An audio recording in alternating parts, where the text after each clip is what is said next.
দেশটাকে অর্থনীতি ও রাজনৈতিকভাবে গড়ে তুলতে হলে ঐক্যের কোনো বিকল্প নেই বলে মন্তব্য করেছেন বিএনপির মহাসচিব ও স্থানীয় সরকার মন্ত্রী মির্জা ফখরুল ইসলাম আলমগীর।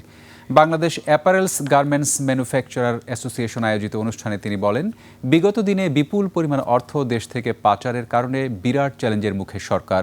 তিনি বলেন, নিজেদেরকে সংগঠিত করতে পারলে দেশ এগিয়ে যাবে। গার্মেন্টসের যেসব চ্যালেঞ্জ রয়েছে তা সমাধানের চেষ্টা করবে সরকার। আমাদের সবচেয়ে বেশি যেটা দরকার সেটা হচ্ছে আমাদেরকে ঐক্য গড়ে তুলতে হবে আরো বেশি করে। আর এটা জুলাই মাস, এই জুলাই মাসে কিন্তু আমরা একটা গণ অভ্যুত্থানের মধ্য দিয়ে আমরা একটা রাষ্ট্র যে ব্যবস্থা, সেই ব্যবস্থাকে পরিবর্তনের সুযোগ সৃষ্টি করেছি। আমাদের ছাত্ররা প্রাণ দিয়ে সেই সুযোগ সৃষ্টি করেছে।